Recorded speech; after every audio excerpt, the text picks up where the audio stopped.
Saya sering sampaikan, di balik suami yang sukses pasti ada istri yang tahes, dan di balik istri yang sukses biasanya ada suami yang stres. Suksesnya suami itu karena doa dan dukungan istri, gagalnya suami itu juga karena lemahnya istri.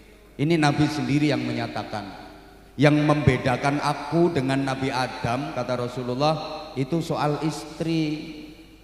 Aku berhasil, aku sukses itu karena dukungan kuat istri-istriku. Kata Rasulullah begitu. Istriku yang bernama Khadijah mencurahkan waktu, tenaga, pikiran, harta, jiwa, raga, bahkan nyawa demi perjuanganku. Sayyidah Khadijah, istri Rasulullah yang pertama, itu kaya raya, dan seluruh kekayaannya ditasarrufkan untuk membackup perjuangan Rasulullah. Sayyidah Khadijah itu hartanya 600.000 awak. Itu kalau dikurskan rupiah sekarang kurang lebih 200 triliun rupiah. Melongo mesti. Pernah pegang duit 200 triliun rupiah? Wah, itu kalau dibelikan dawet, tanah bumbu itu banjir dawet seminggu nggak satu-satu.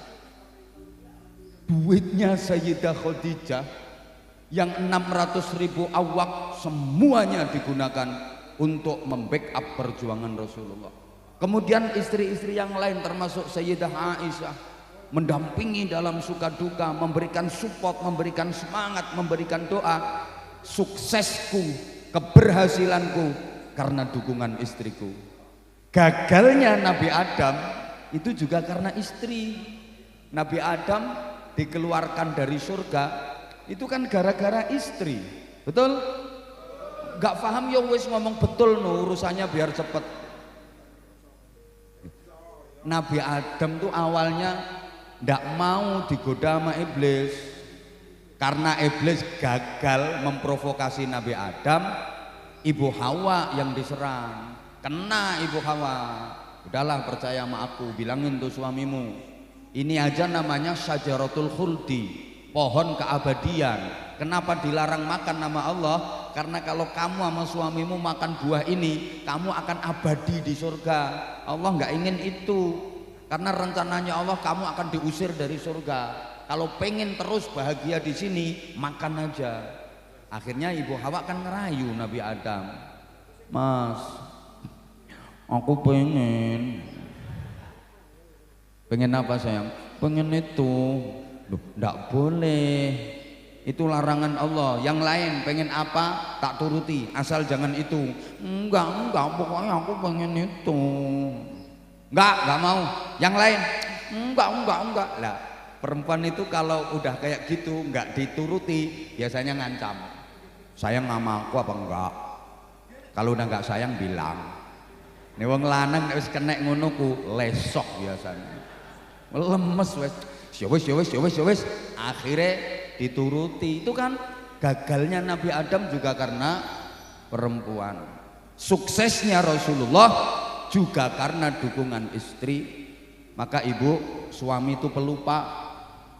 Suami itu sering lupa kalau suksesnya dia itu karena doa.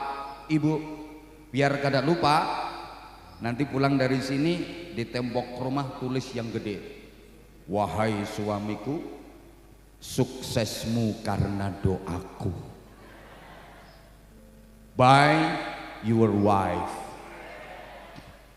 Begitu suami pulang, masuk rumah, lihat di tembok ada tulisan gede, dibaca, wahai suamiku, suksesmu karena doaku.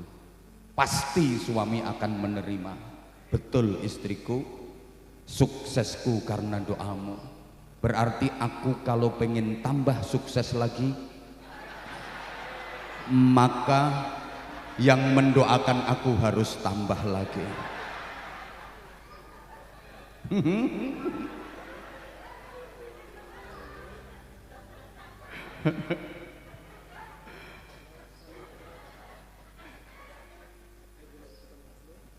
Perempuan, kenapa perempuan kok sakti? Loh, segagah apapun suami, masya Allah, di depan istri itu kayak anak nggak lulus TK. Kapolsek itu udah ajun komisaris polisi. Lah itu kalau di depan anggota yuk gagah, kamu sana, kamu sana, kamu sana. Di rumah dibentak sama istri, goblok mendadak.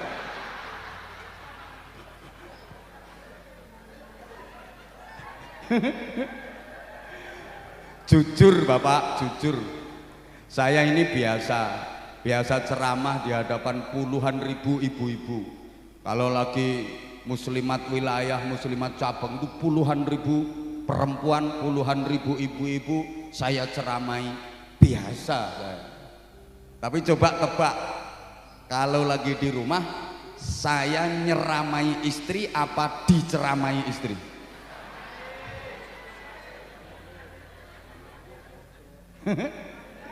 Saya ceramah di hadapan ribuan ibu-ibu biasa, tapi suruh ceramah di depan istri saya seorang diri nggak berani saya. Misalnya dia lagi ngambek, seringkut, seledot, seringkut. Nah sini kamu duduk, dia duduk, plek, langsung saya kasih ceramah. Assalamualaikum warahmatullahi. Saya salam belum selesai, prek tinggal pergi udah. Maka jujur istri saya itu sama sekali nggak kagum dengan ceramah saya. Blas nggak kagum. Biasanya kalau saya lagi di rumah sore habis asar, itu ada tetangga yang suka muter radio pas ceramah saya. Itu kan kenceng banget itu, terdengar dari rumah. Saya lagi duduk, dia lewat di depan saya. Ceramah apa? Ngono kok disenengi wong akeh. Ceramah apa? Saya jawabnya singkat, sing penting laris aku ya.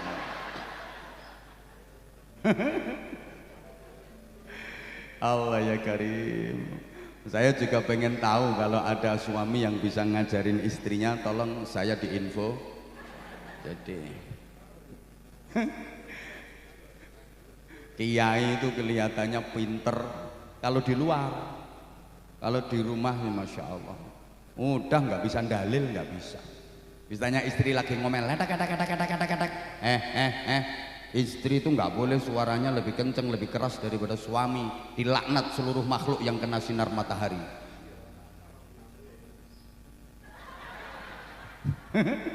Misalnya tak bilangin Kanjeng Nabi kan wis dawuh gak nabi-nabian, nabi apa.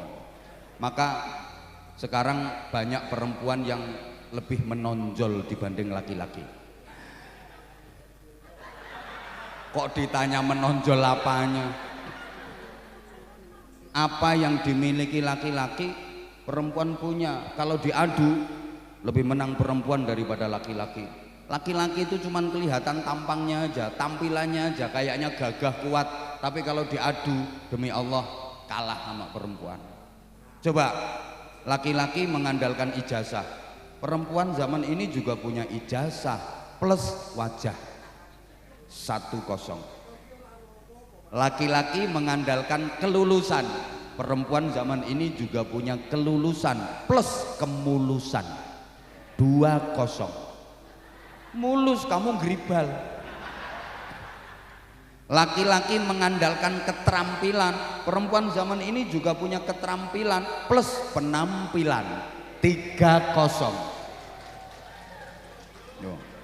Laki-laki zaman ini mengandalkan prestasi, perempuan zaman ini juga punya prestasi plus tubuh yang seksi 4-0. Ayo, laki-laki mengandalkan skill, oke? Perempuan zaman ini juga punya skill plus sikil plus pentil 5-0.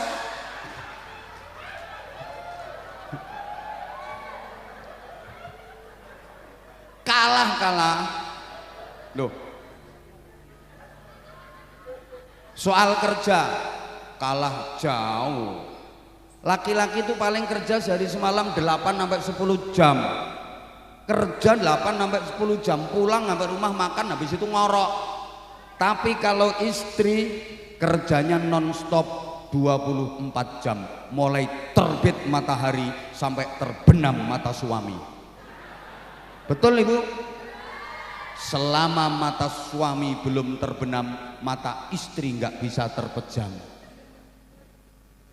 Lebih kuat, saking kuatnya perempuan itu dipercaya sama Allah gembol salah satu alam ciptaan Allah, namanya alam rahim. Kuat. Coba laki-laki yang merasa kuat gembol alam kubur. Nggak kuat. Kuat perempuan itu, saking kuatnya pabrik susu 2 dibawa sendiri. Tuh, ganal-ganal itu.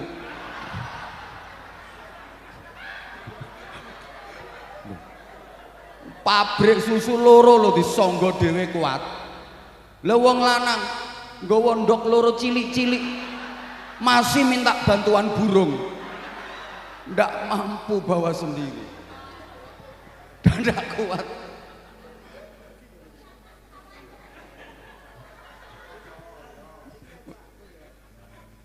Udah, maka ibu sebentar, ini garapannya ibu-ibu dulu.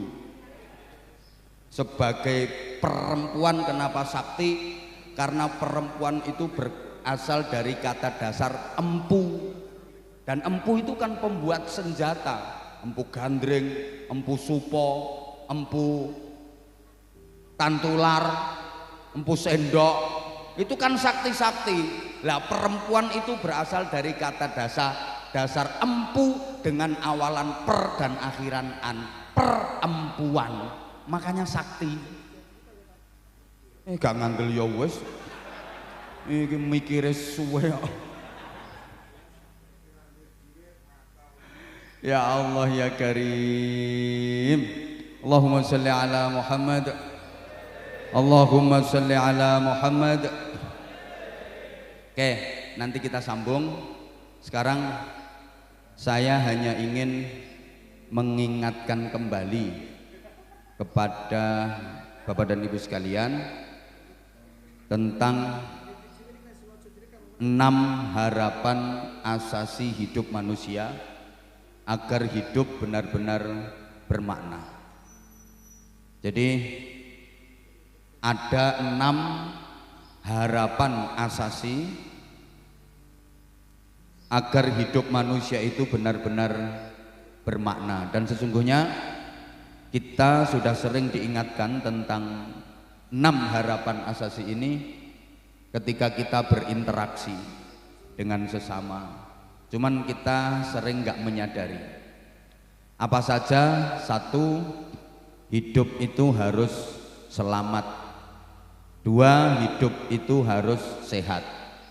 3, hidup itu harus nikmat. 4, hidup itu harus manfaat. 5, hidup itu harus terhormat. Dan yang ke-6, hidup itu harus sukses dunia akhirat. Ini 6 saja yang akan saya uraikan secara sederhana dan singkat-singkat saja karena waktu kita terbatas. Mudah-mudahan selesai dalam 15 menit.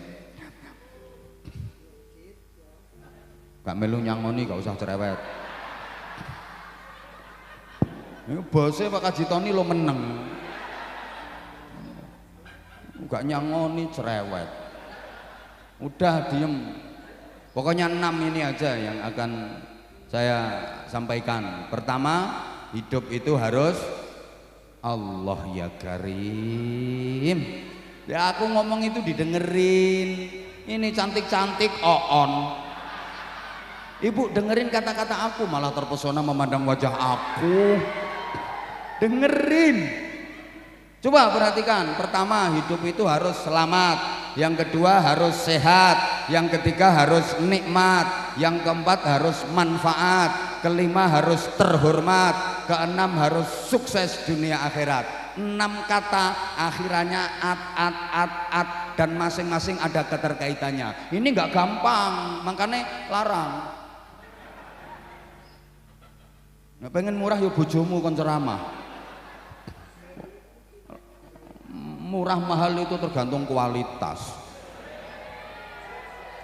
Coba perhatikan, pertama, hidup itu harus selamat, kedua harus sehat, ketiga harus nikmat, yang keempat harus manfaat, kelima harus terhormat, dan yang keenam sukses dunia akhirat. Ini sebenarnya ketika kita berinteraksi sosial kita sudah diingetin, cuman kita kurang merhatiin. Pertama, hidup harus selamat. Siapa sih yang ingin celaka? Kada ada. Meneng otak gasak gitu meneng. Semua orang pengen selamat. Kapanpun, dimanapun, apapun aktivitas yang kita lakukan, kita pengen selamat. Betul? Di rumah pengen selamat, di perjalanan pengen selamat, di tempat kerja pengen selamat, lagi duduk pengen selamat, lagi berdiri pengen selamat, lagi tidur pengen selamat, lagi makan pengen selamat. Loh, makan kalau nggak selamat iso kuntal sak sendok-sendoke, kelek sak garpo-garpone. Makanya kalau mau makan doa biar makanannya barokah, biar selamat gitu loh.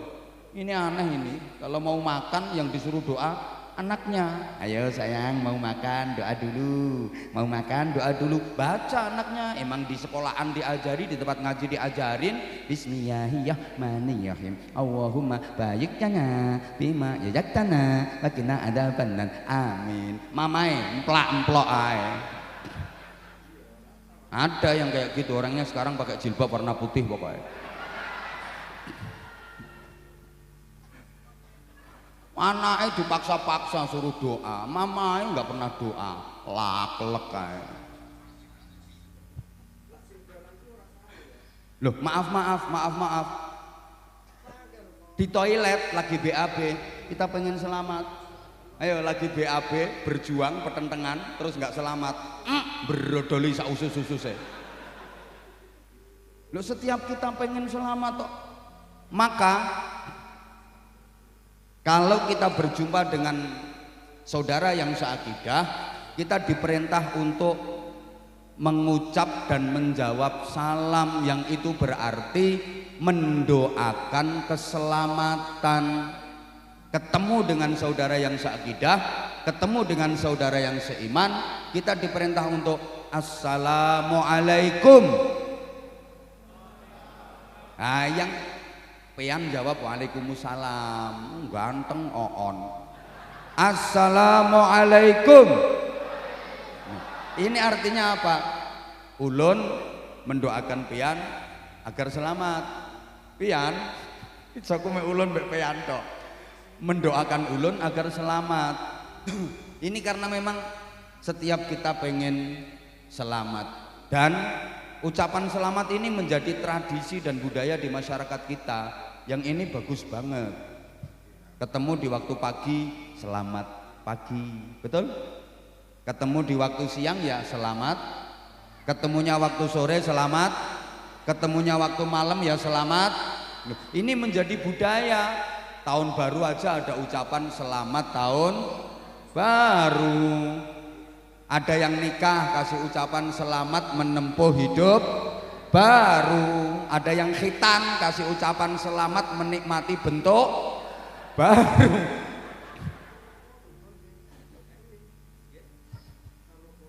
Ada yang bepergian ya selamat jalan, ketemu ya selamat jumpa, pisahan ae lho selamat tinggal. Karena masing-masing kita semuanya pengen selamat. Sampai di truk-truk itu di bak belakangnya biasanya dikasih tulisan gede, utamakan selamat. Karena setiap kita pengen selamat. Sampai orang tua punya anak laki kasih nama Selamat. Ada itu. Halo? Ya, kalau Arab ya Salamun, Nur Salim. Kalau perempuan biasanya ya Salma, Salamah, Silmi. Ini kan ungkapan doa agar selamat. Masyarakat kita juga punya budaya selamatan. karena tujuannya pengen selamat. Oke, semua orang pengen selamat, tapi ternyata tidak mudah untuk mendapatkan hidup selamat. Banyak anak-anak kita yang dalam bergaulnya tidak selamat. Maaf, yang laki-laki udah mulai kena virus judi online, ngeslot, ada yang sukanya ke karaoke, ajep ajep ajep ajep ajep ajep ajep ajep, ke night club itu loh, ajep ajep ajep ajep, mulai suka bahkan ada yang udah kena narkoba. Hati-hati, narkoba ini bukan hanya penyimpangan konsumsi makanan, tapi kejahatan yang terstruktur dan terorganisir secara internasional. Saya katakan kejahatan yang terorganisir secara internasional karena ada ketuanya, ada pimpinannya, ada anggotanya, ada dananya, ada sasaran tembaknya, ada targetnya, ada evaluasinya. Bayangkan, pengedar narkoba itu hukumannya sampai pada tingkat hukuman mati, betul? Sama ini polisi kok gak tegas blas, betul? Tapi peredaran narkoba itu kok nggak ada habisnya, padahal hukumannya mati loh kalau ketangkep.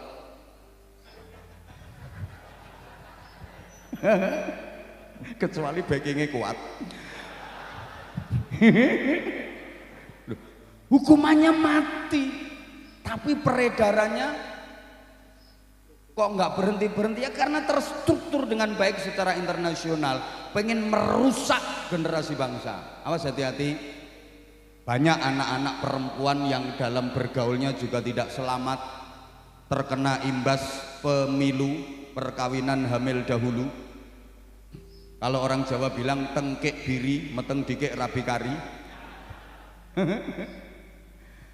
Ada pejabat yang tidak selamat. Ada apa enggak? Ada apa enggak? Waduh, bahkan di pundaknya udah bintang 2, bintang 3, ndak selamat. Apa maneh pangkatmu sik rengget-rengget.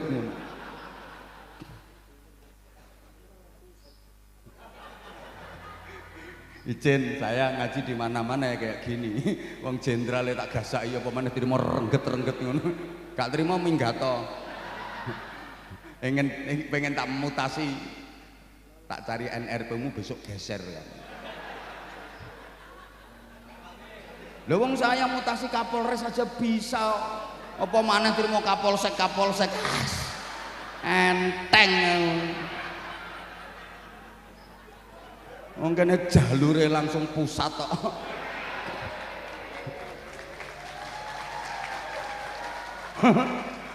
Bolo kabeh. Makanya aja macem-macem karo ulun.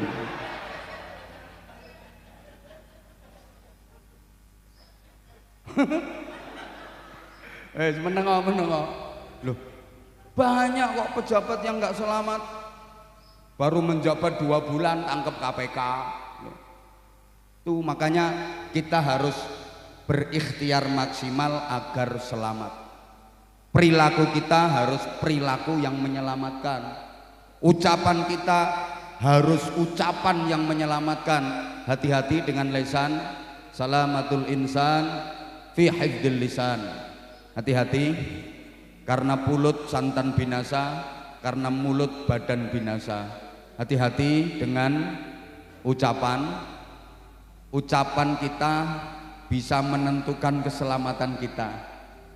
Orang itu kalau ucapannya baik dapat perlakuan baik, tapi kalau ucapannya buruk dia juga dapat perlakuan buruk. Coba ibu kalau tidak percaya, besok pagi diri di tepi jalan, ucapkan yang baik-baik, pasti ibu akan dapat perlakuan baik. Begitu ada orang lewat, ibu nyapa, hai, pasti ibu akan dapat balasan hai juga. Ada orang lewat lagi, ibu ucapkan yang baik, pagi, pasti ibu dapat perlakuan pagi. Bahkan ada turis, orang asing lewat, ibu kasih ucapan morning, ibu juga akan dapat perlakuan morning too gitu. Ada orang lewat, ibu kasih ucapan Assalamualaikum. Ada yang lewat lagi, kasih ucapan yang baik Assalamualaikum. Ada yang lewat lagi, kasih ucapan yang baik Assalamualaikum. Ada yang lewat lagi, Assalamualaikum. Pasti ibu akan dapat perlakuan Waalaikumsalam, Waalaikumsalam, Waalaikumsalam, Waalaikumsalam, Waalaikumsalam. Bapak besok diri di tepi jalan, ada orang lewat, bapak ucapkan picek. Ada yang lewat lagi, bapak ngucap double. Ndak sampai 5 menit ndelosor sampai yantemi wong. Karena ucapanmu buruk maka dirimu dapat perlakuan buruk. Understand? Dan ucapan dari lesan ini merupakan cerminan hati. Karena lesan ini adalah jendelanya hati. Halo? Yang keluar dari lesan kita itu isi hati kita. Saya sering sampaikan ibarat yang keluar dari mulut teko itu ya apa yang menjadi isinya teko. Teko itu bahasa Inggrisnya the ceret. Yang keluar dari cucuknya ceret yaitu apa yang menjadi isinya ceret. Paham? Ceret. Paham ceret ya? Teko ilo teko. Ya ceret. Kayak bojomu itu nanti nggawa ceret.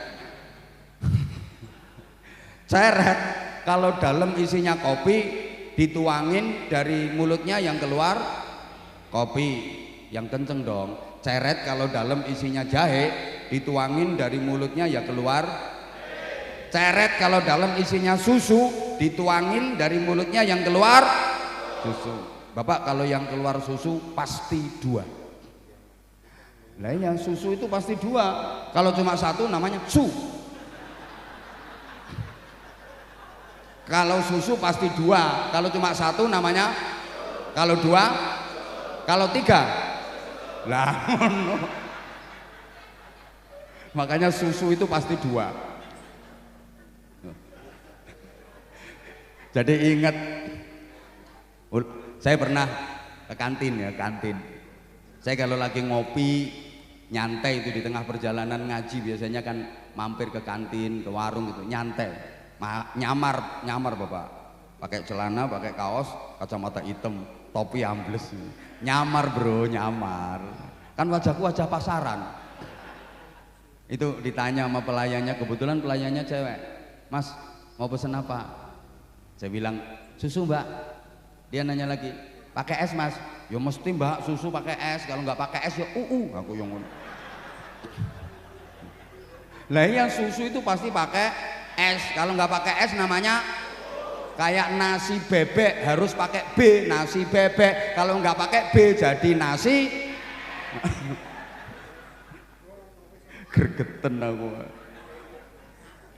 Ceret kalau dalam isinya dawet dituangin dari mulutnya yang keluar seperti itu. Apa yang keluar dari lesan kita itu adalah isi hati kita. Orang kalau hatinya baik, yang keluar dari mulutnya pasti baik. Coba maaf, ibu kalau lagi bersin yang diucapkan apa ibu? Alhamdulillah. Itu karena dalam hatinya ibu baik. Tapi nggak semua seperti itu ibu. Ada bapak-bapak itu yang bersin bukannya baca alhamdulillah, yang keluar malah nama-nama makanan. Soto, tahu, es teh. Itu berarti isi hatinya adalah departemen perbadokan. Ibu misalnya lagi jalan, enak-enak jalan, kaki kesandung, cetet. Yang dibaca apa ibu? Astagfirullah, innalillah, ya Allah. Karena hati ibu dalam itu baik. Tapi nggak semuanya seperti itu. Ada yang sebelah sini enak-enak jalan, kaki kesandung, itu bukan astagfirullah, innalillah, ya Allah, malah binatang kaki 4 yang keluar. Loh, siapa ngomong asu? Lah itu asu jare. Nah itu berarti dalamnya kayak gitu. Ini nggak bisa dibohongi. Dan itu refleks spontanitas, nggak bisa disetting. Itu gambaran hati manusia.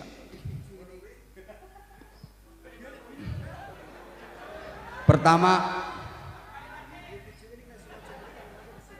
Pak Haji Tony izin, ini anggota minta tambahan waktu. Ibarat orang kerja namanya lembur Bapak.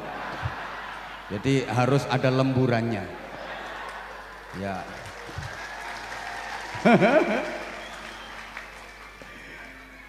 Jadi pertama, hidup harus selamat. Hati-hati, selamat tidaknya kita banyak ditentukan oleh kitanya sendiri.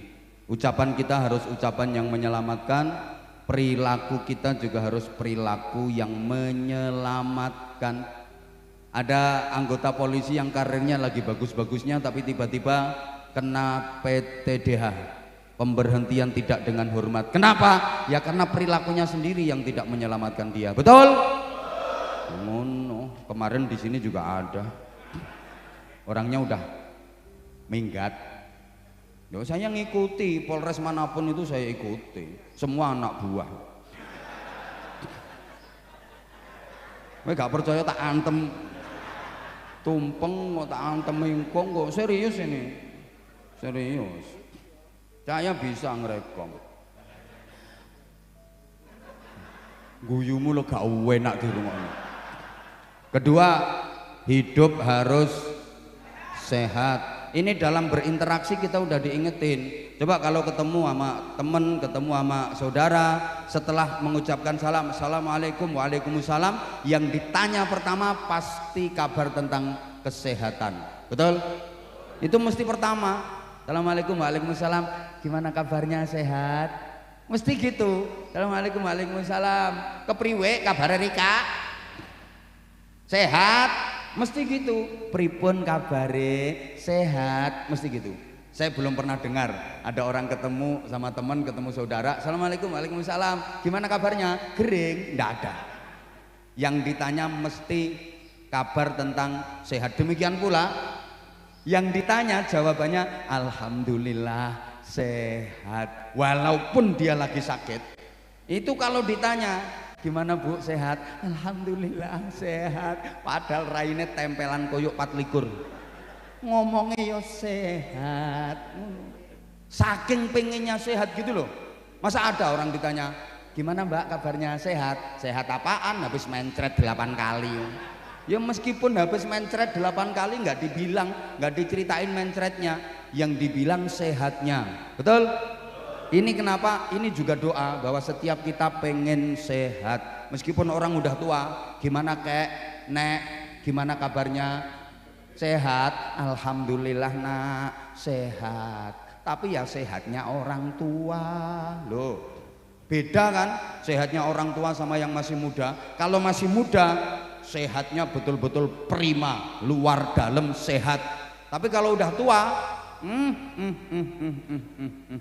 untuk mempertahankan kesehatan perlu senjata.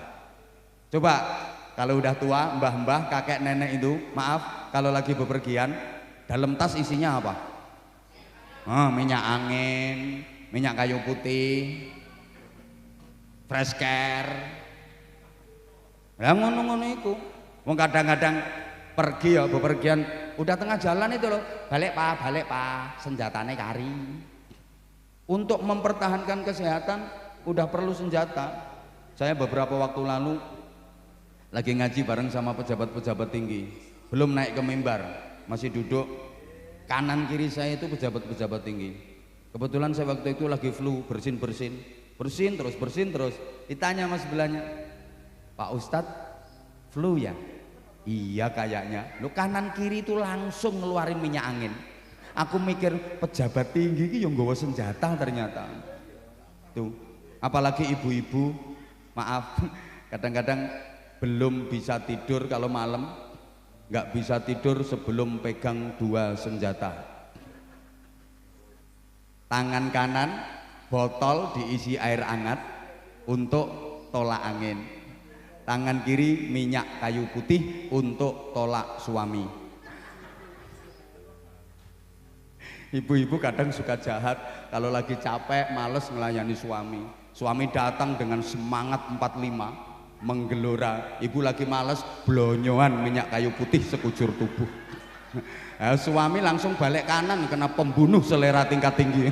Balik kanan gerak sambil nyanyi putuslah harapanku. Akhirnya suami masuk kelompok tilawah. Bukan tilawatil Quran, artinya tilawah tidur di lantai bawah. Ibu-ibu itu jahat. Yang ngomong baik-baik, jangan gitu caranya. Minyak kayu putih belum manjur, tambah pagoda. Pagoda masih belum ampuh, parutnya berambang. Suami kalau cerdas ya nggak mau kalah, adu kekuatan senjata. Ambil parfum disemprot.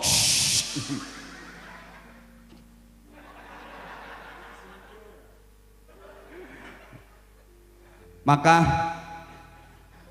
kita harus sehat, karena sekuat apapun iman kalau nggak sehat ibadah nggak bisa sempurna. Imannya kuat tapi nggak sehat, sholat nggak kuat berdiri. Iman kuat tapi nggak sehat, puasa nggak kuat, nggak mampu menjalankan ibadah haji. Ibadah nggak bisa sempurna. Maka yang kita konsumsi harus menyehatkan.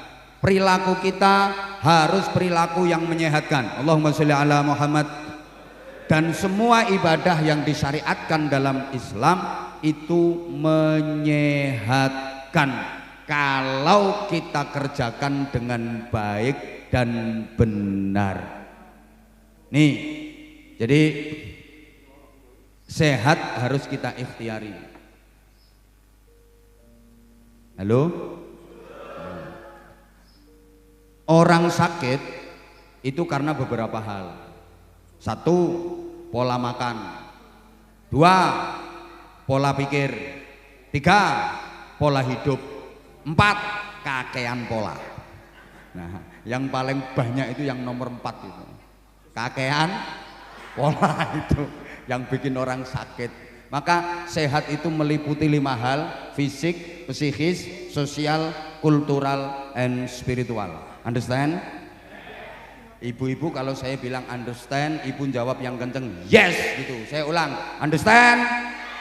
Kenapa kalau saya ngomong understand ibu-ibu harus yes? Sebab understand itu bahasa Inggris berasal dari 2 kata, under dan stand. Under artinya di bawah, stand artinya berdiri. Jadi kalau yang di bawah sudah berdiri, ibu-ibu harus yes gitu.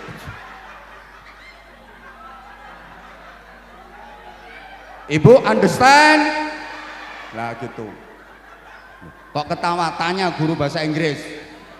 Under itu artinya di bawah, stand artinya berdiri. Jadi kalau yang di bawah sudah berdiri, ibu-ibu harus yes, nggak boleh no.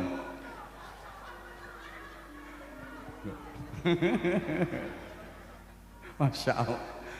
Sehat itu mencakup 5 hal: fisik, psikis, sosial, kultural, and spiritual. Understand? Nggak berani yes. Yang sering dilupakan orang itu tentang spiritual. Kalau fisik, psikis, sosial, kultural diperhatiin, tapi spiritual yang bahkan ini adalah faktor utama pendukung kesehatan sering dilupakan. Orang itu sakit apapun, kalau hatinya nggak diobati dulu, kalau hatinya nggak disembuhkan dulu, nggak bakal bisa sembuh penyakitnya. Saya ulang, pengumuman, penyakit apapun yang diderita manusia, selama hatinya nggak disembuhkan dulu, nggak bakal bisa sembuh itu penyakit. Makanya penting spiritual. Betul, betul. Nah, tak kasih tahu lagi, ini saya dibilangi sama dokter. Dokternya ahli, spesialis. Saya percaya kalau soal kesehatan yang ngomong dokter, saya percaya. Kayak soal hukum agama yang ngomong ulama, saya percaya. Nah, soal hukum agama saya ngomong dirimu, gak percaya belas aku. Kalau soal Kamtibmas yang bicara polisi, saya percaya. Kayak gitu loh. Ini saya dibilangin nama ahli kesehatan. Penyakit itu karena 3 faktor. 1, gen, genetik, keturunan. 2, karena alergi. Ada alergi luar, ada alergi dalam. Ini faktor makanan. Yang ketiga karena pikiran dan hati. Kemudian diteliti, penyakit sebab keturunan itu cuma 10%. Jadi penyakit karena genetik itu hanya 10%, jangan takut berlebihan. Terbukti misalnya orang tuanya ada diindikasi punya penyakit genetik, itu punya anak 5, paling yang kena penyakit cuma 1, yang 4 enggak. Punya anak 10, paling yang kena penyakit itu ada 2, yang 8 enggak, gitu loh. Makanya jangan takut berlebihan. Kadang takut berlebihan, Mbak katanya mau ngambil menantu itu anak, Mbak.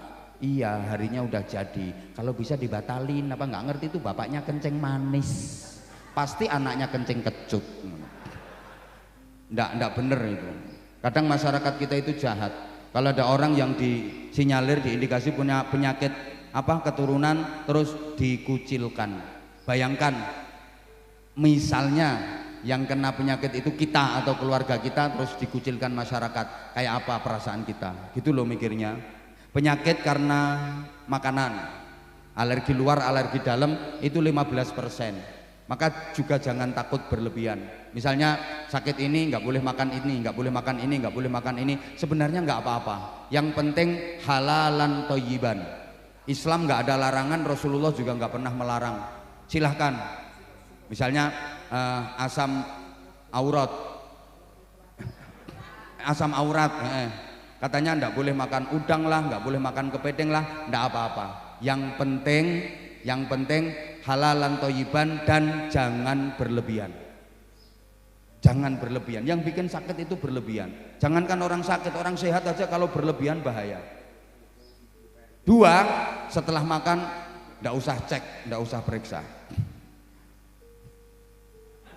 Ngene periksa ya konangan gitu. Nggak apa-apa sebenarnya. Yang penting jangan berlebihan. Jaga-jaga.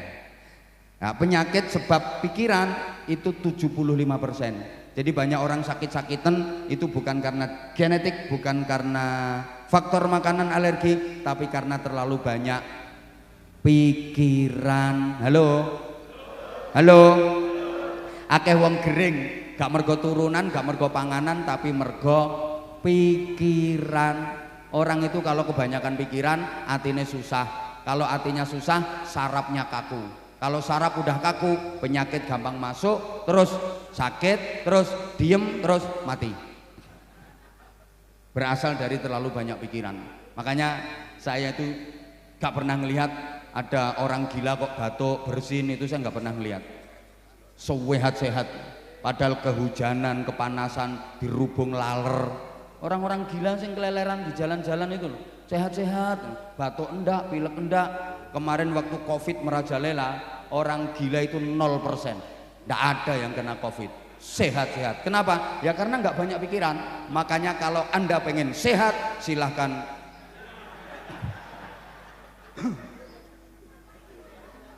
lah ini terus diteliti lagi. Laki-laki sama perempuan itu umumnya lebih dulu mati laki-laki. Loh iya, ini bapak-bapak, mas-mas siap-siap rodok gampang mati. Kenapa? Karena laki-laki itu nggak suka ngomong, suka mikir. Beda dengan perempuan, nggak suka mikir tapi suka wong wedok ki ngomong ora patek mikir. Makanya sering habis bicara terus loh, ngopo aku ngomong ini? Kenapa aku tadi ngomong kayak gitu? Kenapa aku tadi ngomong kayak gitu? Itu biasa. Mergo wong wedok kuwi seneng ngomong, gak seneng mikir. Nek wong lanang seneng mikir, gak patek seneng ngomong. Lah laki-laki suka lupa, kalau kebanyakan mikir itu bikin sakit.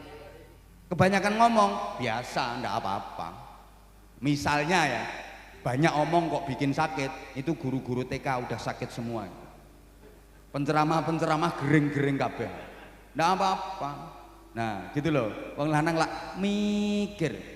Lewat jalan sama istri, ngelihat ada rumah bagus, terus istrinya ngomong, "Mas, ya, Papa, rumah itu bagus ya Papa ya." Wong lanang mikir, "Ayang." Tapi bisa jawab, "Iya, bagus." Istri nanya lagi, "Rumah bagus itu jatuh dari langit ya Pak ya?" "Ya enggak, bangun." "Yang bangun siapa Pak?" "Tukang." "Papa kok enggak datengin tukang?" "Enggak ada tukang nganggur." Jawabnya ya tas-tas tapi pikirannya ngenes. Mikir. Itu. Perempuan istri gitu, diajak main ke rumah saudara, lihat aja meja kursi bagus, nggak mungkin diem. "Pak, kursi ini bagus ya Pak ya?" "Ya, bagus." Ini dapatnya dari mana Pak? Beli. Belinya di mana Pak? Toko mebel. Papa tahu tempatnya? Tahu, gitu aja kok nggak tahu. Kok nggak beli Pak? Nggak suka modelnya. Jawabnya bisa tapi ngenes. Lah mikir sarapai kaku. Aku akhirnya menang terus mati. Makanya suami lebih cepat mati daripada istri. Terbukti jumlah duda dengan janda lebih banyak. Sing lanang mati sik ngenes pikiran. Karena sarafnya kaku, kebanyakan mikir. Maka saya kalau ngaji kayak gini ceramah tak bikin happy, tak bikin humor, biar kita sarafnya kendor.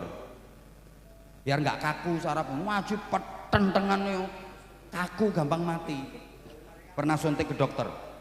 Dokter seluruh Indonesia sama. Kalau mau nyuntik orang itu pasti sarafnya dibikin kendor dulu. Makanya biasanya diajak ngobrol. Rumahnya mana Bu? Misalnya kayak gitu kan. Tanah Bumbu Pak Dokter. Sambil diisik-isik bokongnya ini. Pakai kapas itu, nyes-nyes itu loh. Tuh nyiut nih bokong. Oh ini masih kaku ini. Diajak ngobrol lagi. Anaknya berapa Ibu?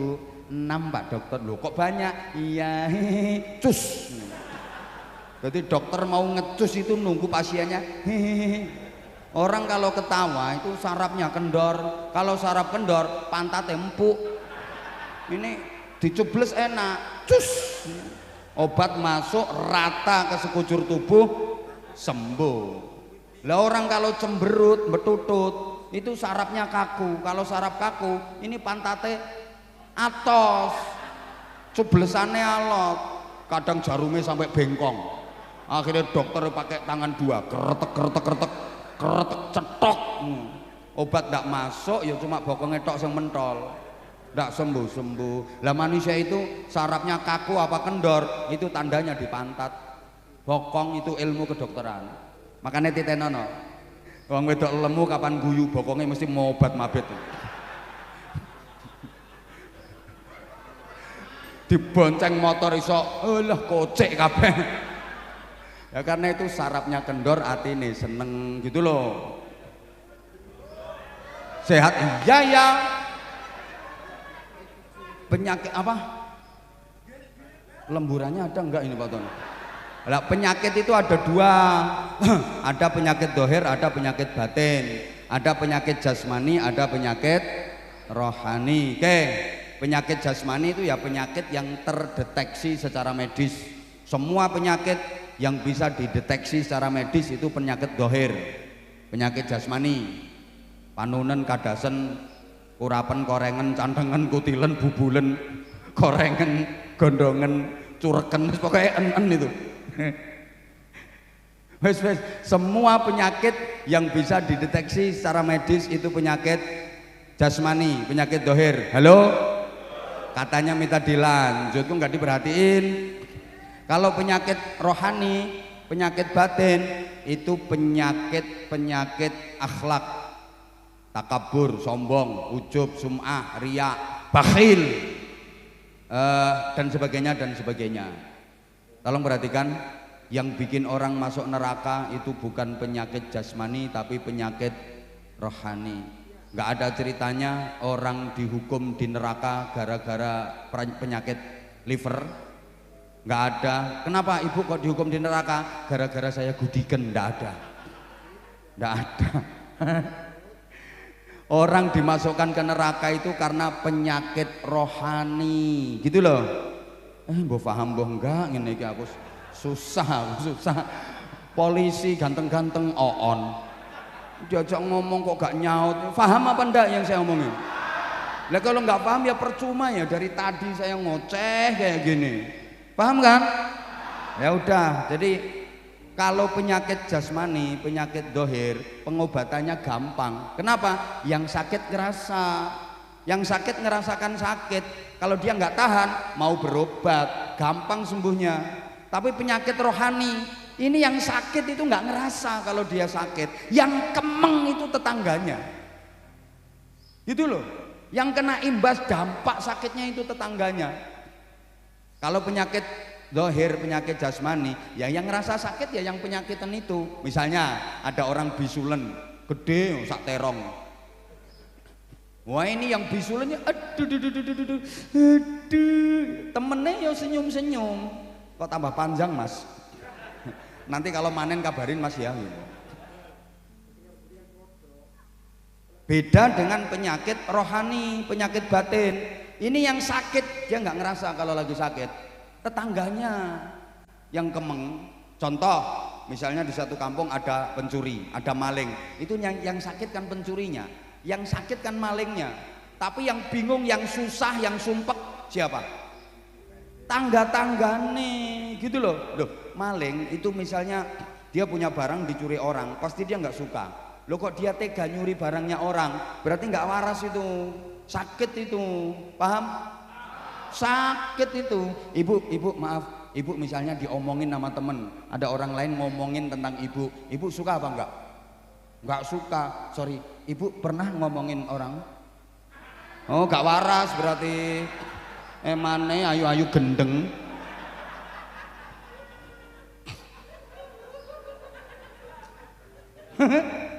Ayu-ayu edan.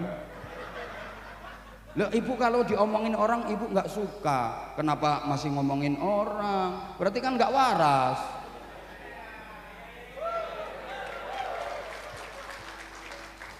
Masya Allah. Berikutnya Allah ya Karim. Loh gini loh, orang itu kalau sudah sehat rohaninya pasti jadi orang baik, pasti. Kalau rohaninya sudah sehat pasti jadi orang baik. Lah orang itu kalau baik walaupun dijelek-jelekin kayak apa tetap baik. Kata anak-anak itu gosip, makin digosok makin ngono. Orang baik itu meskipun disikapi jelek kayak apa tetap aja diterima dengan baik. Itu tandanya orang baik. Kayak laut itu meskipun dia dikasih bangkai macam-macam, bangkai ini, laut nggak berubah. Ya enggak, laut nggak berubah. Walaupun dikasih bangkai sapi, bangkai doi, dikasih bangkai macam-macam, laut nggak berubah.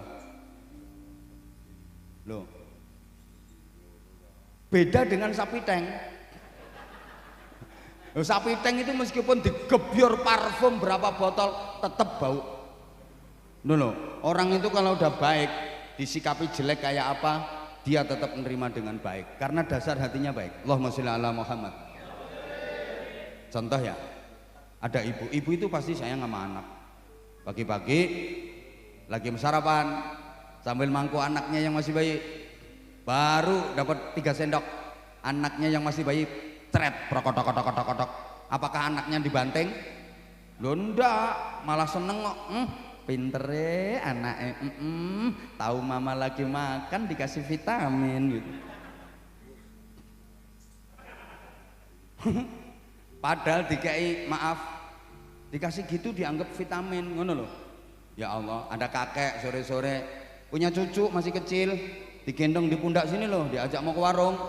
Baru dapat 3 langkah, putunya kencing, ndak mungkin putunya dibanting, putu kurang ajar banting ndak mungkin. Malah seneng kok tahu ya kalau kakeknya belum mandi, dimandiin, dikencingi loh, dibilang dimandiin, karena hatinya baik, paham?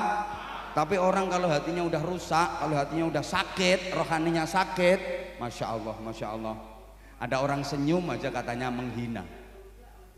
Sisipan nama orang yang ngelirik bisa marah-marah, ngapain kamu ngelirik, nantang kamu ya, padahal yang ngelirik itu asli wong kero.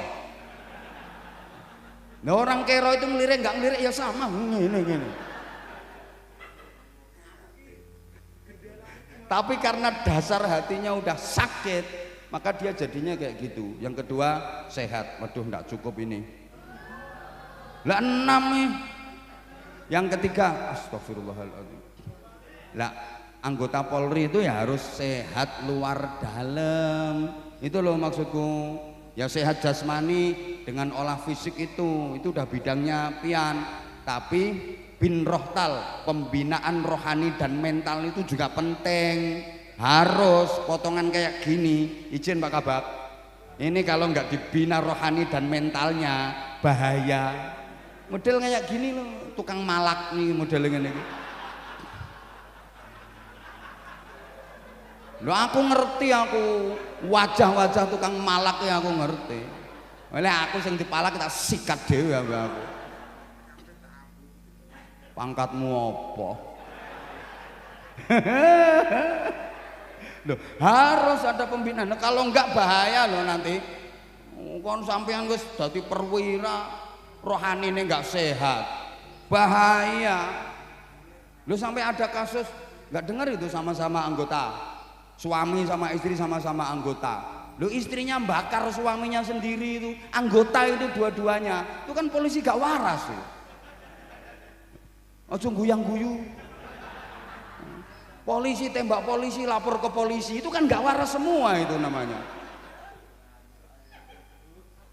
Loh, gak masuk akal ya gak tak omong nih. Saya ngomong ini los aku, gak beban, gak diundang lagi ke sini gak apa-apa. Nyari Polres lain. Polres lain masih banyak. Emang Mapolres cuma tanah bumbu apa? Oh, nah aku ngomong di mana ya kayak gini.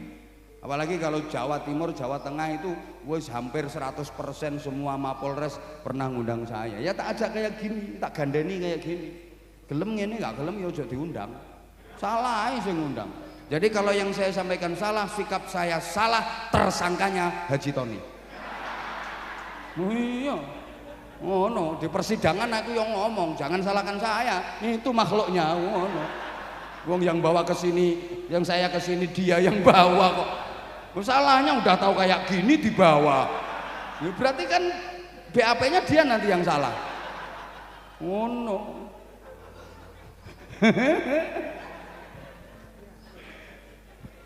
Udah sekarang nomor 3. Loh ini harapannya anggota itu sehat semua gitu loh. Ya sehat jasmani, sehat rohani. Dah.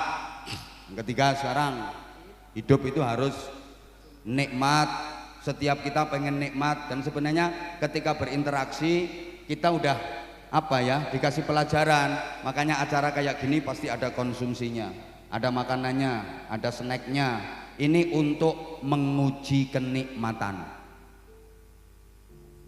Saya ngaji itu ya saya baca dari yang sekarang terjadi aja. Ini semuanya apa ngedep kotaan. Itu alat penguji kenikmatan. Gimana Bapak Ibu masih bisa merasakan nikmat? Masih bisa merasakan nikmat? Alhamdulillah, karena banyak yang udah tidak bisa merasakan nikmat. Ada loh ya, ada dikasih makanan macam-macam udah takut. Daging takut, udang takut, gula takut, gajah takut, gorengan takut, kenikir takut, bayem takut, emping takut, padahal orangnya gagah.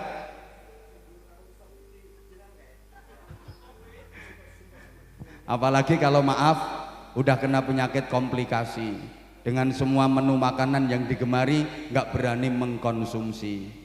Dikasih sate dihindari, yang dicari cuma ikan teri, keasinan dikit tensinya tinggi, makan cumi-cumi alergi, kena sambal goreng ati asam urat kambuh lagi, ginjal terserang cuci darah seminggu 2 kali, kasih minum manis minta ganti karena udah punya pabrik gula sendiri, mendekati istri malah dihindari, meskipun minum obat kuat tetap aja nggak bisa berdiri karena udah disfungsi ereksi, rencananya naik 3 kali cuman kuat sekali, itu pun memaksakan diri. Nah kalau udah kayak gitu diajak makan prasmanan, kira-kira apa namanya, koleksi apa seleksi? Mau seleksi, dah ditawari, ini kak nasinya dikit aja, sop kak ya, sop ya, sop kuahnya aja, ini sate mumpung anget tusuknya aja. Nah udah kayak gitu, Allah ya Karim. Maka ya Allah, agar kita merasakan nikmat, resepnya ada 2. Satu, ditunda. Dua, dibatasi. Kalau pengen nikmat, satu ditunda, dua dibatasi. Kejenuhan itu akan timbul kalau kita terlalu sering dan berlebih-lebihan.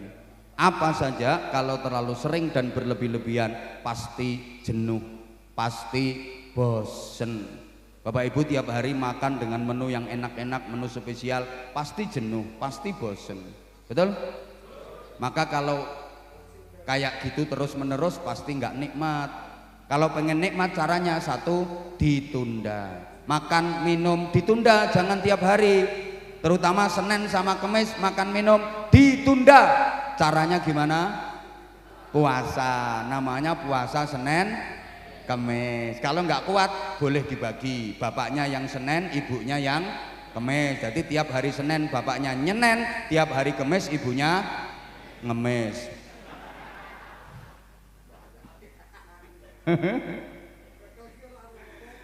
Itu ditunda.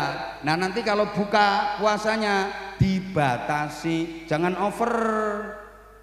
Lauknya jangan banyak-banyak, jangan berlebihan, pasti nanti nikmat. Kumpul bojo kalau terlalu sering dan berlebih-lebihan bosen, apa mana balungan tua. Boyok secara karo-karoan. Makanya saya sering pergi kayak gini itu kan untuk menunda dan membatasi.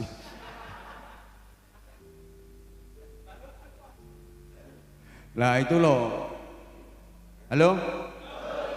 Nikmat itu nggak harus enak Ibu, jangan salah. Nikmat sama enak itu beda. Enak itu objektif, nikmat itu subjektif. Nikmat itu nggak harus enak. Enak nggak mesti nikmat. Kadang-kadang nikmat itu sakit. Sakit tapi terasa nikmat. Makanya ada sengsara membawa. Oke, saya tanya, dicubit itu sakit apa sakit? Sakit apa sakit?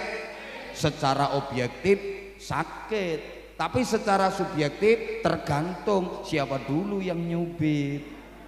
Gitu loh. Kalau yang nyubit orang yang dicintai, sakit apa enggak? Sakit, tapi terasa nikmat. Misalnya kamu dicubit sama aku. Mbok nganti siwel iki lho gak diobati, malah dibeset diambakne nggo kenang-kenangan. Ini lho Mbak dicubit sama Abah Anzam. Nenek sing nyubit kuwi yo mbelenek ngono lho. Ini contoh sederhana. Mbah paham mbah ndak ngene. Dicubit itu sakit, tapi bisa terasa nikmat kalau yang nyubit orang yang dicintai. Paham? Ibu hamil itu payah apa enggak Ibu? Sakit apa enggak Ibu? Sakit, nggak usah jawab. Nggak pernah ngalami, udah tahu hamil berat masih ditambah bahannya. Hamil itu payah, capek, sakit, tapi bisa terasa nikmat kalau yang dikandung adalah anak dari suami yang dicintai. Tengah malam ini loh, bayunya nendang-nendang perut, tayel. Suami tidur dibangunin, Pah, bangun bentar Pak. Ini loh proyeknya Papa Pola ya. Tapi kalau yang dikandung itu anak hasil arisan, gitu loh. Embuh. Kayak bapak-bapak, mas-mas duduk di sini mulai pada asar tadi sampai sekarang. Saya yakin capek, saya yakin payah. Sampai ada yang silo, miring nengen, miring iwo, metungkruk. Yakin saya capek, yakin payah, yakin capek, yakin payah, yakin capek. Iku salian ping piro ae. Iku lho. Roselan nih lho salian ping piro. Inspektur 1 Roselan. Alian ping piro wis anu. Sing metungkruk ngene. Sing silo, miring nengen, miring iwo. Yakin capek, payah loh, tapi nikmat. Kenapa? Ketemu sama idola.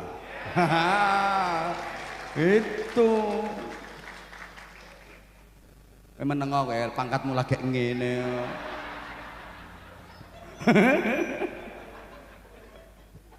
Ya Allah, saya kalau sama anggota itu suka canda, suka guyon kayak gini. Makanya Kapolres itu kalau sama saya akrab semua, Makanya kamu masih kayak gitu jangan macam-macam sama saya, jangan macam-macam. Lihat, beliau aja senyum terus sama saya. Dari tadi lo senyumnya nggak berhenti. Itu AKBP loh. Sama, saya juga AKBP. Loh, kalau beliau Ajun Komisaris Besar Polisi, saya juga AKBP, aku Kiai Barisannya Polisi. Lah, oh no, itu. Gak usah ketawa. Ini bikin singkatan-singkatan kayak gini tuh nggak gampang, makanya yo mahal. Lu pengen murah yo Pak Tony kon ceramah dhewe. Ayo maju gantiin dan. Ayo maju gantiin. Kok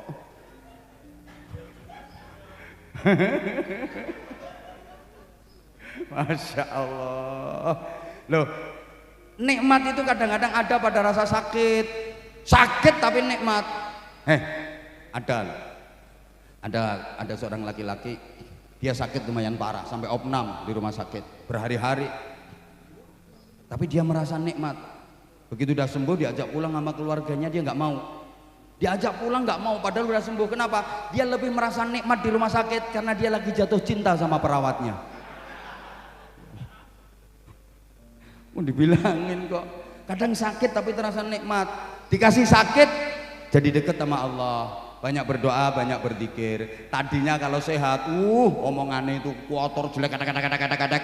Begitu sakit langsung, ya Allah, ya Allah, astagfirullah, subhanallah, subhanallah, subhanallah, subhanallah. Dia merasa nikmat, banyak berzikir, padahal ketika sehat omongannya itu loh. Jadi kadang-kadang sakit itu nikmat. Maaf, makan di restoran mewah lebih enak daripada makan di tengah sawah, tapi boleh jadi lebih nikmat makan di tengah sawah. Betul? Betul loh, potong kamu gak tahu no restoran mewah.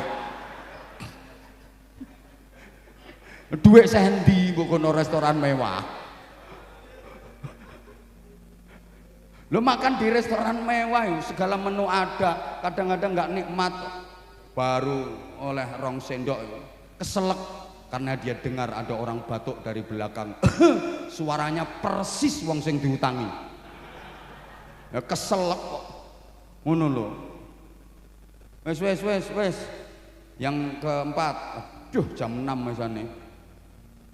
Manfaat sekecil apapun, asal manfaat ayo kita lakukan sesuai dengan profesi masing-masing. Kalau kiai itu ibadahnya ya wiridan, pikiran, doa. Guru ya intisyarul ilmi. Tentara ya pertahanan. Polisi ya kamtipmas, pengamanan. Ayo ngono, guru pengajaran, penceramah, pengajian. Sesuai dengan profesi masing-masing. Kiai doa, wiridan, muter tasbih, sulastri, doa, ya Allah ya Rahman, ya Allah ya Rahim, ya Allah ya Rahman, ya Allah ya Rahim. No, ya Razaqu ya Razaq, ya Fatahu ya Alim, ya Fatahu ya Alim, itu kiai. Ya Allah ya Hadi ya Alimu ya Khabir ya Mubin. Lama-lama ya dana.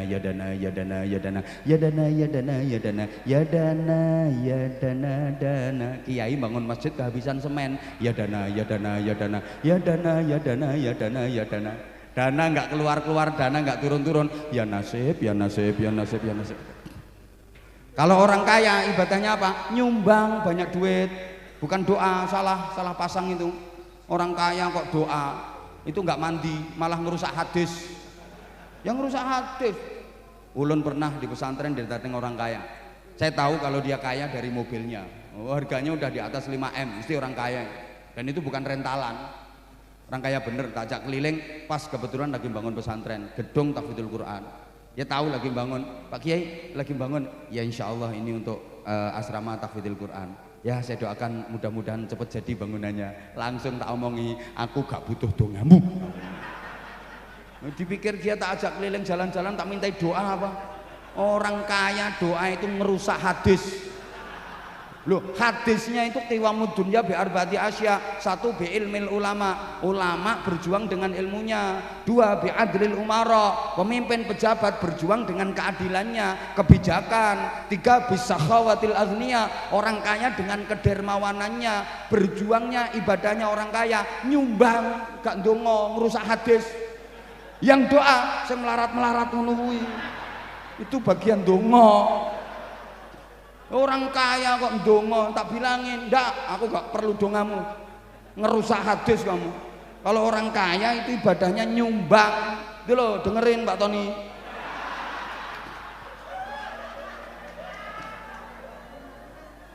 Pak Tony ndonga gak mandi blas. Mandi sing melarat-melarat ngono.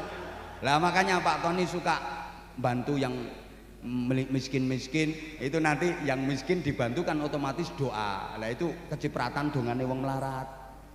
Ngono carane. Makanya kiai-kiai itu politike, kiai yang kaya itu suka nampung santri-santri miskin terus digratiskan. Karena kiai itu sadar dia kaya, doanya nggak mujarab, doanya nggak mustajabah. Makanya nampung santri-santri yang miskin, itu yang dongane mandi-mandi, nah kiai kesetrum dongane santri yang melarat-melarat. Politik itu aslinya. Loh, dibilangi lah kalau kamu banyak hutang ibadahnya apa? Kerja keras nyari duit.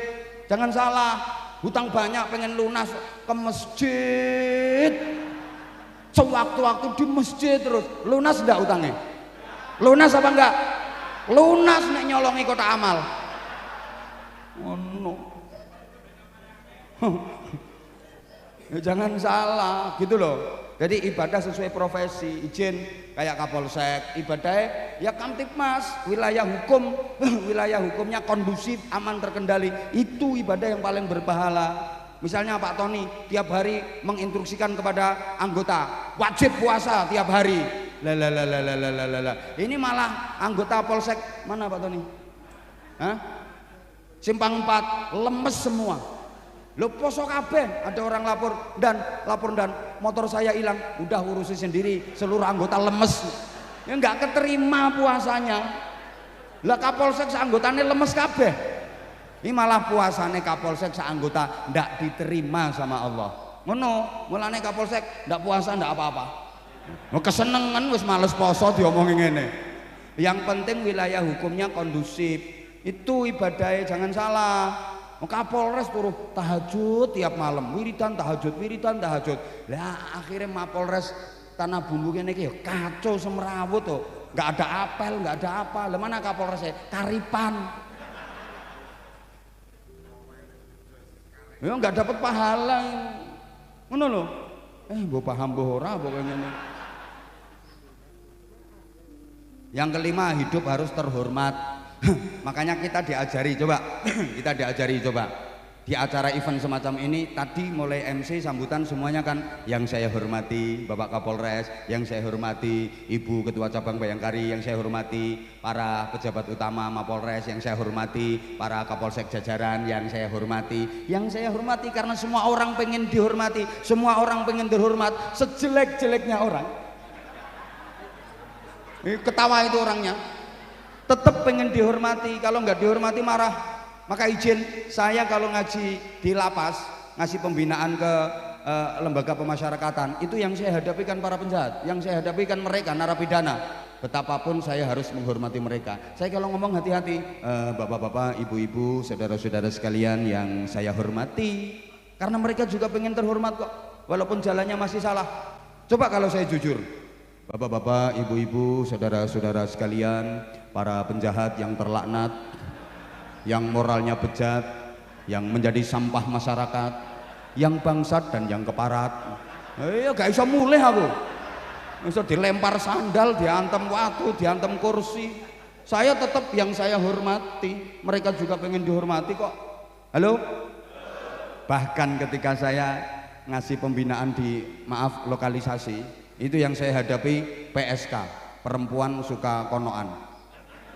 Itu pelacur, disumpeli alat mancur itu. Biasa disebut WTS, wadah titip senjata.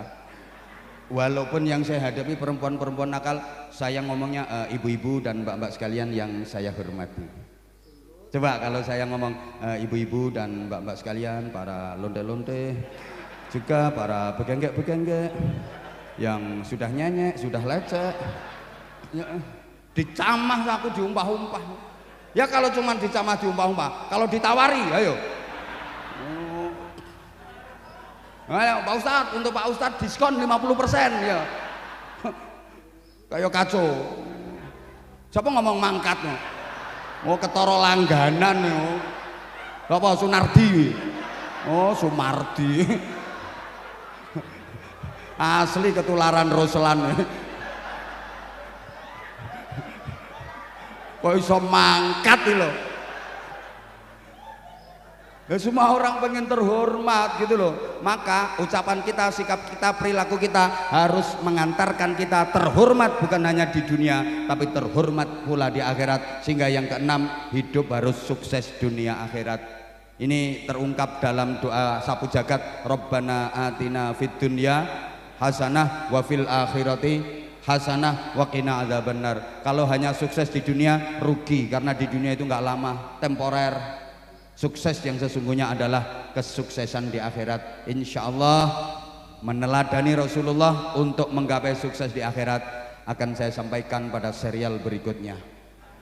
Burung cendrawasih hinggap di kayu. Terima kasih, thank you.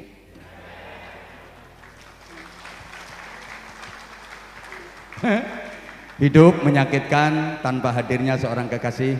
Cukup sekian dan terima kasih. Tanpa kekasih hidup terasa hampa. Terima kasih dan sampai jumpa. Terakhir, kalau ada sumur di ladang bolehlah kita menumpang mandi. Kalau ceramah saya dianggap kurang panjang, silahkan diundang lagi. Segala salah dan khilaf saya Aba Anza, dengan segala kebodohan, kekurangan dan keterbatasan mohon maaf yang sebesar-besarnya. Kita akhiri dengan doa sederhana langsung ya. Sapa maneh sing ndonga lek aku.